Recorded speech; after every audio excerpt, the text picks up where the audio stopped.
आज की हमारी मूवी की कहानी में हम एक ऐसे सोल्जर की कहानी देखेंगे जब उसकी नींद खुलती है तो वो एक ट्रेन में होता है, फिर वो उसी ट्रेन में मर जाता है और वापस जब उठता है तो उसी ट्रेन में जागता है। आखिरकार उसके साथ ऐसा क्यों हो रहा है, किस लिए हो रहा है और कैसे हो रहा है, जानेंगे आज की इस कहानी में।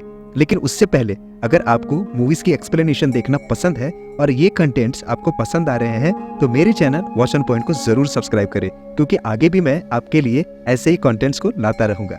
फिल्म की शुरुआत होती है, एक ट्रेन को दिखाया जाता है जहां सफर के दौरान सो रहे एक आदमी की नींद अचानक से खुल जाती है। वो अपने आसपास देखकर कुछ परेशान सा हो जाता है। वहीं उसके सामने एक लड़की बैठी होती है जो उसकी दोस्त होती है, जिसका नाम क्रिस्टीना होता है। वो उससे बातें करती है और उसे शॉन नाम से पुकारती है। वो आदमी क्रिस्टीना को कुछ इस प्रकार देखता है मानो वो उसे पहचानता ही ना हो। तब उसके पीछे बैठा पैसेंजर सोडे की कैन को ओपन करता है, जिसकी आवाज से उसके बगल से जा रही औरत के हाथ से कॉफी उछलकर उसके जूतों में गिर जाती है। तभी ट्रेन का टीटी वहां आता है और वो उससे टिकट मांगता है, लेकिन वो ऐसे बर्ताव करता है जैसे उसके पास टिकट ही ना हो। तभी क्रिस्टीना उसकी जेब से टिकट निकालकर टीटी को देती है। यह देखकर वो आदमी बहुत चौंक जाता है। अब क्रिस्टीना को भी उसका बर्ताव बहुत अजीब लग रहा था। वो शॉन को उसके अजीब बर्ताव की वजह पूछती है, तो इस बात से चिढ़कर वो आदमी कहता है कि वो शॉन नहीं है, ना ही वो क्रिस्टीना को जानता है। उसका नाम तो कैप्टन कोल्टर है और वो यूएस आर्मी में अफगानिस्तान में हेलीकॉप्टर उड़ाता है। सुनते ही क्रिस्टीना हंसने लगती है। उसे लगता है कि शॉन जरूर उससे कोई मजाक कर रहा है। तभी एक स्टेशन पर ट्रेन रुकती है। शॉन भी वहां से तुरंत उठकर बाहर की तरफ जाने लगता है। इसी बीच एक लड़का भागता हुआ बाहर की तरफ जाता है और एक आदमी को उसकी सीट पर छूटा हुआ उसका पर्स लौटा देता है। तभी कैप्टन कोल्टर उस लड़के से पूछता है कि ये कौन सी जगह है, तो वो लड़का बताता है कि ये शिकागो शहर है। इतना बताकर वो लड़का भी अपने रास्ते निकल जाता है। इतने में ट्रेन वापस चल पड़ती है और कोल्टर वापस अपनी सीट पर जाकर बैठ जाता है। तभी कोल्टर को अचानक ट्रेन के शीशे पर अपने चेहरे की जगह किसी और का चेहरा दिखाई देता है। यह देखकर उसके होश ही उड़ जाते हैं। वो तुरंत उठकर बाथरूम जाता है और एक नजर झांककर आईने में देखता है तो वो देखता है कि उसकी जगह कोई और ही आदमी है। ये देखकर कोल्टर का दिमाग चकरा जाता है। वो तुरंत अपना पर्स निकालता है, अपनी आईडी को चेक करता है। उसकी आईडी में शॉन लिखा होता है। वो पेशे से एक टीचर होता है। ये देखकर कोल्टर काफी ज्यादा परेशान हो जाता है। वो जैसे ही बाथरूम से बाहर आता है, वहाँ क्रिस्टीना उसका इंतजार कर रही होती है। क्रिस्टीना को अब उसकी फिक्र होने लगी थी। वो उससे पूछती है कि शॉन तुम्हें क्या दिक्कत है। इस पर कोल्टर दोबारा कहता है कि उसका नाम शॉन नहीं है, ना ही वो क्रिस्टीना को जानता है। उसे तो पता भी नहीं है कि वो इस ट्रेन में कैसे आया। तभी अचानक उस ट्रेन में एक बॉम्ब का धमाका होता है, जिसमें कोल्टर और क्रिस्टीना के साथ साथ ट्रेन में मौजूद सारे यात्रियों के भी चीथड़े उड़ जाते हैं। तभी कुछ अजीब सी झलकियां दिखाई देती है और कोल्टर की आंखें खुलती है। कोल्टर खुद को एक कैप्सूल जैसी छोटी सी जगह में बंद पाता है। तभी वहां पर किसी औरत की आवाज आती है और वो औरत कोल्टर से पूछती है कि तुम इससे पहले कहाँ थे। इस पर कोल्टर कहता है कि वो तो अपने मिशन पर था, हेलीकॉप्टर उड़ा रहा था, पर अचानक वो ट्रेन पर पहुंच गया जहां एक बॉम्ब का धमाका हुआ और अब उसे कुछ भी याद नहीं।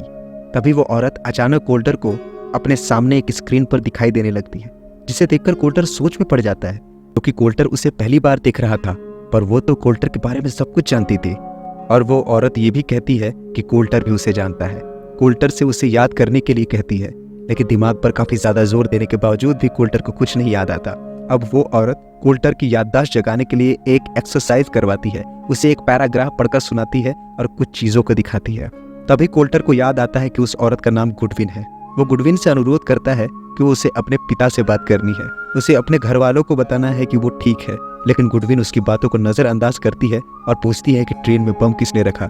इस पर कोल्टर कहता है कि वो किसी भी बम के बारे में नहीं जानता, वो तो ट्रेन में बस एक लड़की से मिला था जो उसे शॉन बुला रही थी। लेकिन गुडविन उन उलझनों को सुलझाने के बजाय उसे निर्देश देती है कि इस बार उसे ट्रेन में रखे बॉम्ब का पता लगाना है। उसके लिए कोल्टर के पास सिर्फ 8 मिनट है। कोल्टर अभी गुडविन की इन बातों को समझने की कोशिश कर ही रहा था कि वो वापस उसी ट्रेन में पहुंच जाता है जहां पे बॉम्ब ब्लास्ट हुआ था। ये देखकर कोल्टर बिल्कुल हक का बक्का रह जाता है, क्योंकि इस बार भी उसके सामने क्रिस्टीना ही बैठी हुई होती है और कोल्टर इस बार भी किसी अनजान आदमी के शरीर में मौजूद होता है। कोल्टर के साथ वो सारी घटनाएं दोबारा घट रही होती हैं जो पिछली बार घटी थी, जैसे कि सोडे की कैन का खुलना, उसके जूते पर कॉफी गिरना, टीटी का आना वगैरह वगैरह। ये देखकर कोल्टर को लगता है कि आर्मी ट्रेनिंग के लिए ये कोई एडवांस कंप्यूटर सिमुलेशन बनाया गया है, बिल्कुल एक कंप्यूटर गेम की तरह, और यहाँ पर सभी लोग उस गेम के ही कैरेक्टर है और कोल्टर शॉन नाम के कैरेक्टर का रोल प्ले कर रहा है। कोल्टर समझता है कि इस सिमुलेशन में उसे रखे बॉम्ब का पता लगाना है, इसीलिए वो बाकी सारी चीजों को अनदेखा करके अपने मिशन पर लग जाता है और अपनी घड़ी में 8 मिनट का टाइमर को भी सेट कर देता है। फिर ट्रेन उसी स्टेशन पर वापस रुकती है जहाँ एक लड़का एक आदमी को उसका पर्स लौटाता है। उसके बाद लड़का अपने रास्ते निकल जाता है और ट्रेन वापस चल पड़ती है।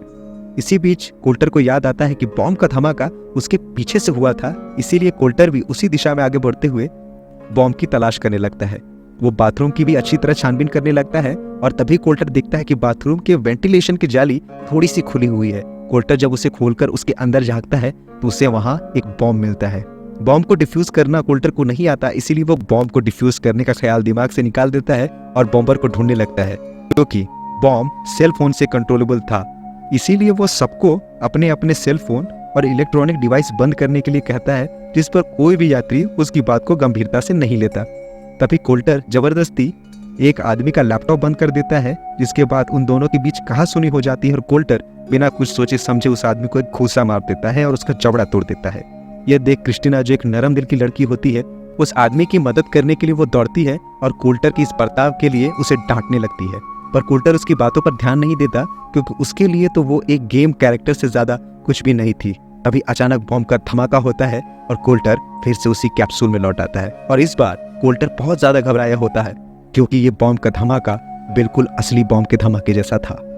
कोल्टर को घबराया हुआ देखकर गुडविन उसे शांत करने की कोशिश करती है और उसे बॉम्ब के बारे में पूछती है। तो कोल्टर उसे कुछ भी बताने से पहले ये पूछता है, आखिर अचानक उस पे ऐसे एक्सपेरिमेंट्स क्यों किए जा रहे हैं, जबकि उसे तो अफगानिस्तान में एक मिशन पर भेजा गया था, जहां वो अपनी यूनिट के साथ हेलीकॉप्टर में उड़ान भर रहा था। इस पर गुडविन कहती है कि कोल्टर 2 महीने से उनके साथ ही है और उसे अभी जो मिशन दिया जा रहा है वो कोई एक्सपेरिमेंट या सिमुलेशन गेम नहीं है, बल्कि एक हकीकत है। इसके बाद गुडविन उससे पूछती है, उसे बॉम्ब या बॉम्बर के बारे में कुछ पता चला?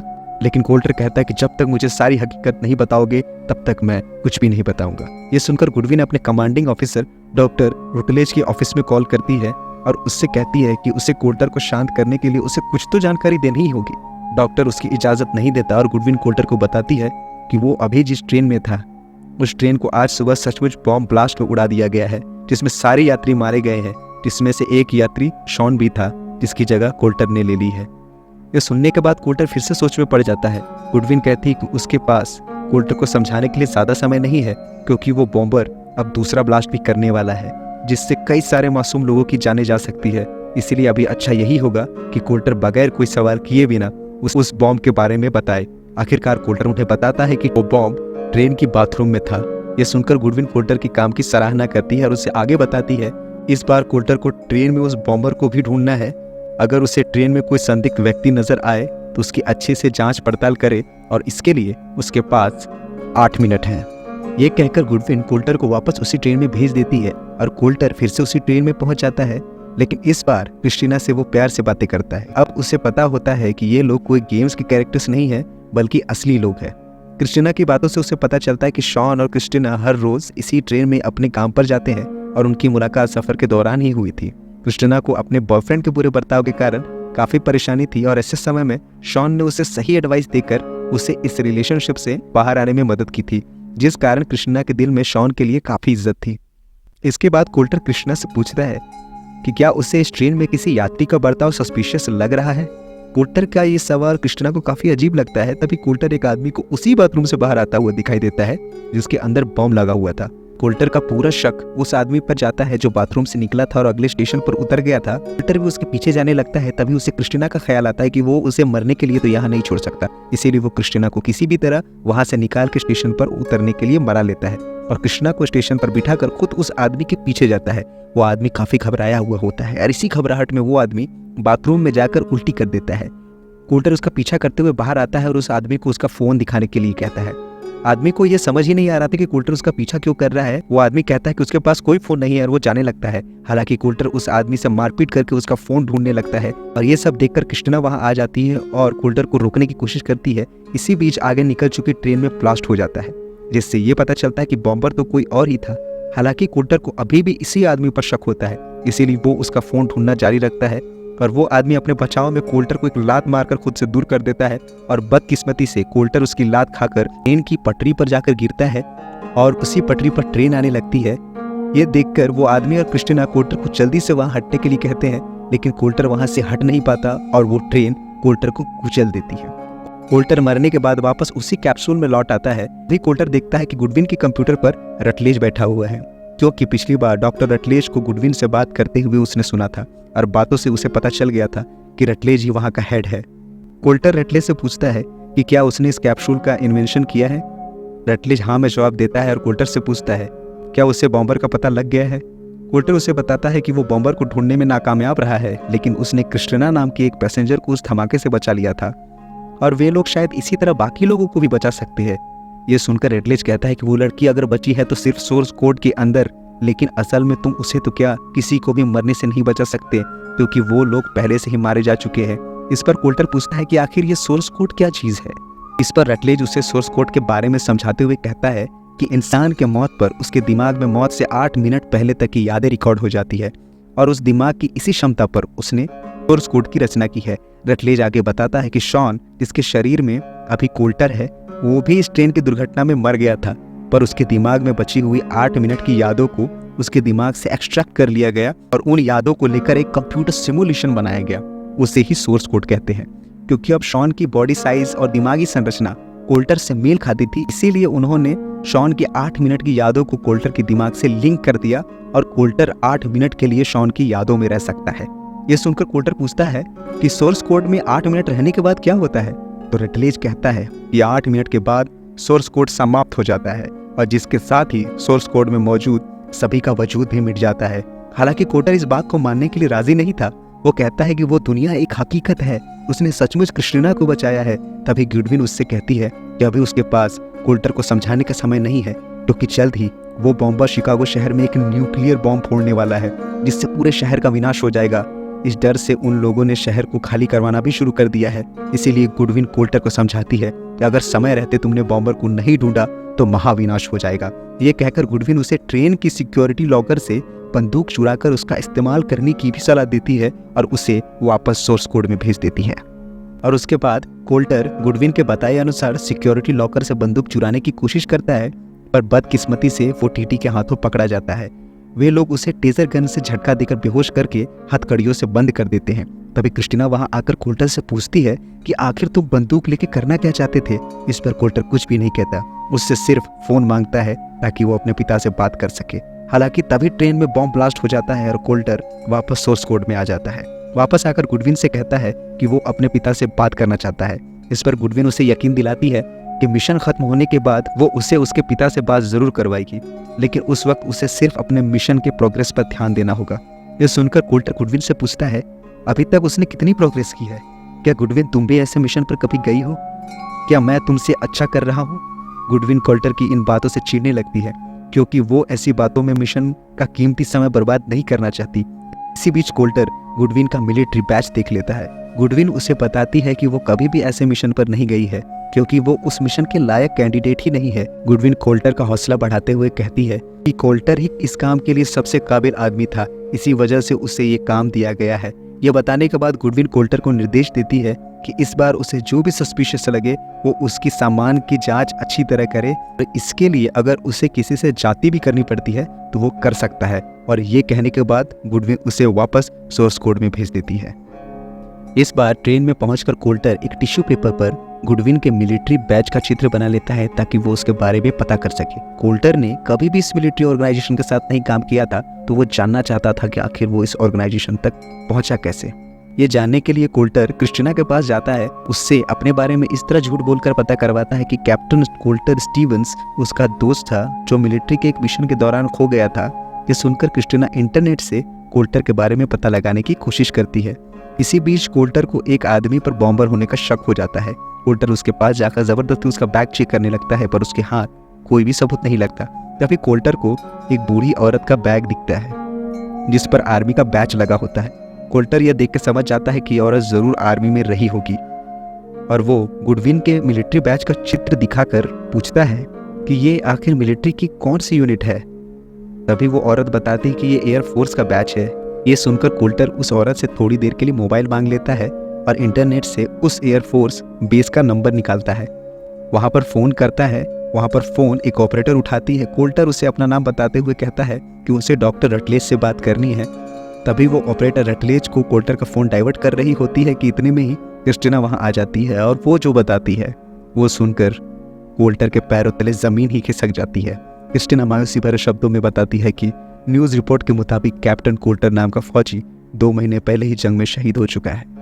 ये सुनते ही जैसे कोल्टर को एक सदमा सा लगता है, तभी एकाएक उसके ऊपर जंग की यादें हावी होने लगती है और वो बेहोश हो जाता है। और जब उसे होश आता है तो वो कैप्सूल में होता है। होश आते ही कोल्टर गुडविन से पूछता है कि क्या वो मर चुका है। इस सवाल का जवाब गुडविन नहीं देती और उसे उलझाने की कोशिश करती है, लेकिन कोल्टर बार बार यही सवाल पूछता है। तभी गुडविन उसे बताती है कि वो अभी पूरी तरह से मरा नहीं है, उसके दिमाग का कुछ हिस्सा भी जिंदा है। गुडविन आगे बताती कि कोल्टर इस वक्त जिस शरीर और जिस जगह को देख रहा है वो सिर्फ उसकी कल्पना मात्र है। अगर वो चाहे तो ये कैप्सूल उसके अनुसार ही बदल सकती है। इतना कहते ही कैप्सूल का ढांचा अंदर से बदलने लगता है और वो बड़ा हो जाता है। वास्तव में गुडविन और रटलेज भी कोल्टर को उसकी कल्पना से बने कैप्सूल में देख नहीं सकते थे, वे सिर्फ उसकी सोच को कंप्यूटर पर पढ़ सकते थे। रटलेज उसे फिर से याद दिलाता है कि उनके पास बहुत कम समय है, इसलिए उसे अपने मिशन पर ध्यान देना चाहिए। ये सुनकर कोल्टर चिढ़ जाता है और कहता है कि रटलेज जो कर रहा है वो गैर कानूनी है, क्योंकि एक फौजी के लिए जंग में एक मौत ही काफी होती है। वो तो कोल्टर को अब तक न जाने कई मौतें दे चुका है। इस पर रटलेज कहता है कि उन्होंने मिलिट्री कोर्ट से परमिशन लेकर ही कोल्टर को इस प्रोग्राम में शामिल किया है, लेकिन रटलेज कोल्टर से वादा करता है कि एक बार मिशन पूरा हो जाए तो वो बाद में उसके इच्छानुसार उसके लाइफ सपोर्ट डिवाइस को बंद कर देंगे, जिससे कोल्टर हमेशा के लिए मौत की नींद सो जाएगा। इसके बाद रटलेज कोल्टर को बिना रुके बार बार ट्रेन में भेजता है और जल्द से जल्द बॉम्बर का पता लगाने के लिए दबाव बनाता है। रटलेज कोल्टर को सांस लेने तक की भी फुर्सत नहीं देता। बार बार ट्रेन में मरने के कारण कोल्टर का दिमाग अब थकने लगता है और वो रटलेज से रुकने की गुजारिश करता है।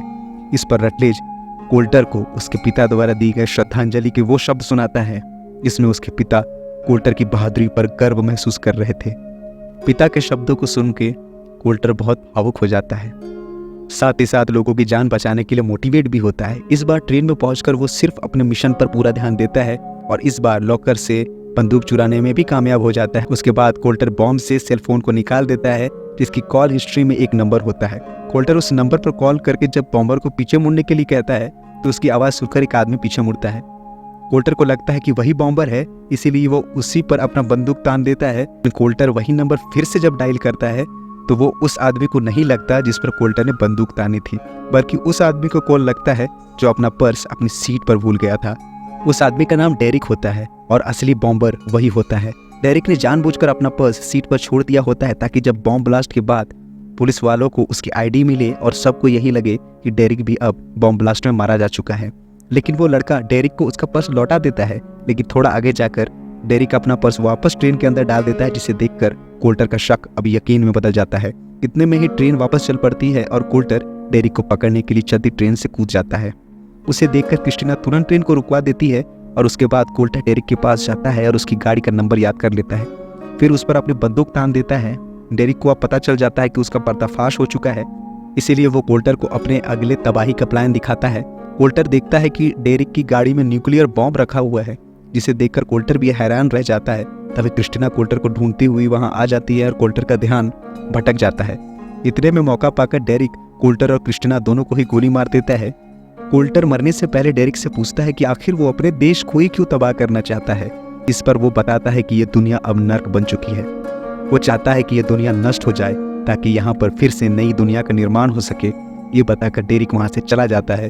तभी हम देखते हैं कि डेरिक ने अपने बॉम्ब में एक दूसरा सेलफोन भी लगा रखा था, जिससे वो ट्रेन में ब्लास्ट कर देता है और ये देखने के साथ ही कोल्टर मरकर वापस कैप्सूल में आ जाता है। वापस लौटकर कोल्टर रटलेज को बॉम्बर डेरिक के बारे में बता देता है, जिसके बाद वो लोग डेरिक की गाड़ी को ट्रेस करके उसे पकड़ने में कामयाब भी हो जाते हैं। फिर रटलेज कोल्टर का धन्यवाद देते हुए कहता है कि उसे अब उसकी इच्छा के अनुसार मौत मिल जाएगी, लेकिन कोल्टर ऐसे ही नहीं मरना चाहता था, बल्कि वो मरने से पहले ट्रेन में मौजूद सारे यात्रियों को बचाना चाहता था। इस पर रटलेज उसे समझाता है कि सोर्स कोड में वो किसी को भी नहीं बचा पाएगा, क्योंकि 8 मिनट के बाद सोर्स कोड की दुनिया का कोई अस्तित्व ही नहीं रहता। ये सुनकर भी कोल्टर उससे विनती करने लगता है, उसे बस एक मौका चाहिए, ये उसकी आखिरी इच्छा है। उधर रटलेज के दिमाग में तो कुछ और ही खिचड़ी पक रही होती है। अपनी इस कामयाबी के बाद वो चाहता है कि कोल्टर उसके लिए आगे भी ऐसे ही काम करता रहे, इसीलिए रटलेज गुडविन को अपने ऑफिस में बुलाता है और उससे कोल्टर की मेमोरी के साफ करने के लिए कहता है, ताकि कोल्टर उनके काम वापस आ सके। ये सुनकर गुडविन रटलेज से बिल्कुल भी सहमत नहीं होती है, क्योंकि वो मानती है कि कोल्टर ने अपना मिशन पूरा कर लिया है। कोल्टर को अब इच्छानुसार मरने देना चाहिए, लेकिन गुडविन की ये सलाह रटलेज नहीं मानता है। ये देखकर गुडविन को बहुत निराशा होती है गुडविन जब दोबारा कोल्टर से बात करती है तो कोल्टर उससे कहता है कि वो क्रिस्टिना से प्यार करने लगा है, उसके साथ रहना चाहता है। इसीलिए वो गुडविन से विनती करता है कि गुडविन बस उसे एक आखिरी बार सोर्स कोड में भेजे और ठीक 8 मिनट बाद उसका लाइफ सपोर्ट भी बंद कर दे, उसे मौत की नींद सुला दे। हालांकि गुडविन जानती थी कि 8 मिनट के बाद कोल्टर का वजूद इस दुनिया से खत्म हो जाएगा, लेकिन वो उसकी भावनाओं की कद्र करती है और डॉक्टर रेटलिज को बिना बताए उसे वापस सोर्स कोड के अंदर भेज देती है। ट्रेन में पहुंचकर कोल्टर तुरंत अपनी घड़ी पर 8 मिनट का समय सेट कर लेता है और उसके बाद वो बम की तरफ जाता है और सावधानीपूर्वक बॉम्ब से दोनों सेल फोन निकाल लेता है। उसके बाद कोल्टर टीटी की जेब से हथकड़ी चुरा लेता है और सीधा डेरिक के पास जाकर उसे बंदी बना लेता है। वहीं दूसरी तरफ गुडविन चुपके से एक कमरे में चली जाती है जहां हम देखते हैं कि कोल्टर की बॉडी को एक कैप्सूल में रखा गया था। वहां कोल्टर की सांसें तो चल रही थी, पर 2 महीने पहले हुई जंग में उसने अपना आधा शरीर खो दिया था। वहीं दूसरी तरफ कोल्टर बंदी बन चुके डेरिक के मोबाइल से ही पुलिस को फोन कर देता है और डेरिक के शैतानी प्लान के बारे में बताता है, गाड़ी में रखे न्यूक्लियर बॉम्ब के बारे में इंफॉर्मेशन देता है। फिर वो डेरिक के फोन से ही गुडविन को एक मैसेज करता है। इसके बाद वो अपने पिता को कॉल करता है और कहता है कि वो कोल्टर का दोस्त बोल रहा है। ये बताकर उसने एक आखिरी बार अपने पिता से बात कर ली थी। इसी बीच दूसरी तरफ रटलेज को पता चलता है कि गुडविन ने कोल्टर को वापस सोर्स कोड में भेज दिया है और कुछ ही पलों में वो उसके लाइफ सपोर्ट को भी बंद करने वाली है। ये जानने के बाद रटलेज बौखला जाता है और उस कमरे की तरफ आता है, लेकिन उस कमरे का पासवर्ड तो गुडविन ने पहले ही बदल दिया था। रटलेज गुडविन को दरवाजा खोलने की चेतावनी देता है, लेकिन गुडविन उसकी बातों पर ध्यान नहीं देती और 8 मिनट पूरा होने का इंतजार करती रहती है। वहीं सोर्स कोड के अंदर कोल्टर अपने आखिरी समय में क्रिस्टिना से अपने प्यार का इजहार करता है और उसे किस करता है। उधर सोर्स कोड फैसिलिटी में सोल्जर्स दरवाजा तोड़कर अंदर आ चुके होते हैं, लेकिन वो देखते हैं कि कोल्टर अब मर चुका है। लेकिन वहीं सोर्स कोड की दुनिया में समय फिर से चलने लगता है। दरअसल सोर्स कोड न सिर्फ सिमुलेशन बनाता था, बल्कि एक नई पूरी दुनिया बनाने में सक्षम था। डॉक्टर रटलेज जितनी बार भी कोल्टर को सोर्स कोड के अंदर भेजता था, उतनी बार एक नई दुनिया का निर्माण होता था। 8 मिनट के बाद कोल्टर तो वापस आ जाता था, लेकिन सोर्स कोड से तैयार की गई दुनिया उसके बाहर आने के बाद भी असली दुनिया की तरह ही चलती रहती थी। लेकिन ये बात ना रटलेज को पता थी, न उनकी टीम को। लेकिन अब असली दुनिया में कोल्टर के मरते ही कोल्टर का दिमाग हमेशा के लिए शॉन के शरीर में रह जाता है। फिर क्रिस्टिना के साथ वो ट्रेन से बाहर आता है और शॉन के रूप में ही क्रिस्टिना के साथ नई जिंदगी शुरू करता है। उसके बाद हम इसी सोर्स कोड की दुनिया की गुडविन को देखते हैं, जो अपने ऑफिस पहुंची है। इस दुनिया में अभी तक कोई ट्रेन एक्सीडेंट नहीं हुआ था। इसका मतलब था कि डॉक्टर रटलेज और गुडविन को अभी तक सोर्स कोड इस्तेमाल करने की जरूरत ही नहीं पड़ी थी। ना ही गुडविन ने कभी कोल्टर से बात भी की थी। उसी वक्त गुडविन को कोल्टर का मैसेज आता है और ये वही मैसेज था जिसे कोल्टर ने बॉम्बर के पकड़ने के बाद गुडविन को भेजा था। उस मैसेज में कोल्टर ने लिखा हुआ था कि आज उसने और गुडविन ने मिलकर एक बहुत बड़े आतंकी हमले को रोका है। उसने डेरिक नाम के एक आतंकवादी को गिरफ्तार भी करवाया है। गुडविन यह मैसेज अब रटलेज को दिखाने के लिए ऑफिस में जा रही होती है, तभी वो एक आदमी को रटलेज से बात करते हुए देखती है। वो आदमी रटलेज को बताता है कि आज शिकागो जाने वाले ट्रेन के अंदर पुलिस ने डेरिक नाम के एक आतंकवादी को गिरफ्तार किया है, जो एक बड़े आतंकी हमले की साजिश कर रहा था। ये खबर सुनकर गुडविन हैरान हो जाती है। वो समझ जाती है कि ये दुनिया सोर्स कोड की दुनिया है, जो बिल्कुल असली दुनिया की तरह ही है। जहाँ एक और असल दुनिया में कोल्टर मर चुका था, वहीं दूसरी ओर इस दुनिया में कोल्टर अभी भी जिंदा था, जो अपने मिशन में भेजे जाने का इंतजार कर रहा था। कोल्टर ने मैसेज में आगे लिखा था, अगर गुडविन ये मैसेज पढ़ रही है तो वो समय आने पर लैब में रखे कोल्टर की मदद करे, जैसे असली दुनिया में गुडविन ने उसकी मदद की थी। और इसी के साथ फिल्म की कहानी खत्म होती है। Thank you very much for watching. Keep watching watch on point.